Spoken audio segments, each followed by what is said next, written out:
2 weeks ago, I sat at my parents' dining table with roasted chicken steaming between us and resentment in the air.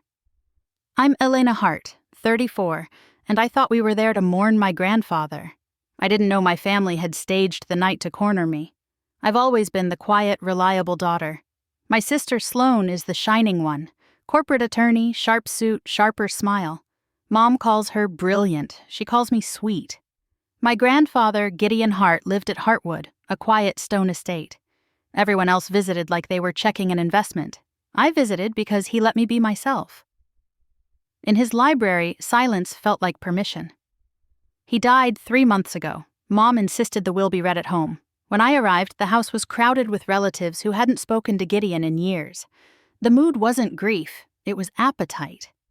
Sloane held court by the fireplace, wine in hand, talking about valuation and responsibility. Dad refilled glasses and avoided my eyes. In the corner sat Mr. Canning, Gideon's lawyer, tweed suit, leather satchel at his feet, watching. After dessert, Mom tapped her knife against Crystal. "We'll handle this privately," she said. Sloane stepped beside her. "Elena, be realistic. Sign your share over. Hartwood needs leadership. You'll be taken care of."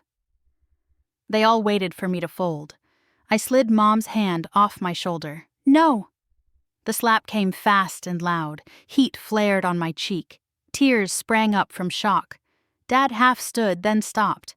Mr. Canning rose, slow and deliberate, and looked straight at my mother. "Mary Ann," he asked softly, "do you know who actually wrote Gideon Hart's last will and testament?" The room held its breath. Mr. Canning didn't reach for the envelope. He pulled out a plain, cloth-bound journal, the kind Gideon kept in his desk. "I executed the will," he said, "but your father wrote its decisive terms, dictated them, and his chosen witness helped set them down." Sloane scoffed. "This is theater."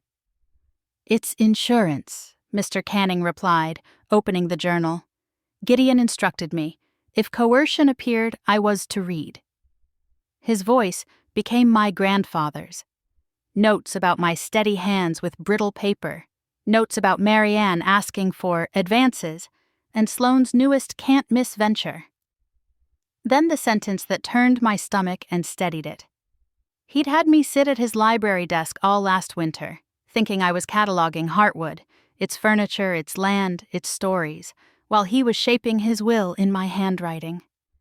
Mr. Canning closed the journal. "Elena Hart is not merely an heir, she was the amanuensis. The original is in my vault. Any challenge will be met by an irrevocable defense trust Gideon funded for her." Chairs scraped. Relatives murmured like birds taking off. Sloane stormed out, the door slam rattling the stemware. When the house finally emptied, my mother whispered, hollow, "Why didn't you tell me?" "You never asked," I said, pressing my palm to my burning cheek. At dawn, I drove to Hartwood. The iron gate was locked. Marco, Gideon's groundskeeper, rolled up and handed me a heavy skeleton key and a sealed letter addressed to me in my grandfather's slanted script. "Not before," Marco said. "Only after it changed." In the walled garden, I opened the letter. Gideon apologized for the pain and left one instruction. "Follow the catalog in the library desk. Start with the Eastern Woods. Plot E." Hartwood's library was unchanged. Gideon's desk waited, and in the drawer our catalog lay beneath a card in his hand. Start with Plot E. I hiked east through bare oaks until the woods opened into a clearing. A stone cottage sat there, chimney smoking. An elderly woman opened the door. "Elena," she said, "I'm June Hart, Gideon's sister." Over tea, she filled the missing chapter. The family cut her off for loving the wrong man, for choosing botany over society. Gideon bought this plot with his first money and built her a refuge. "He trusted you with the deed," she said, "and me with the land's memory." At the main gate, Sloane's SUV waited.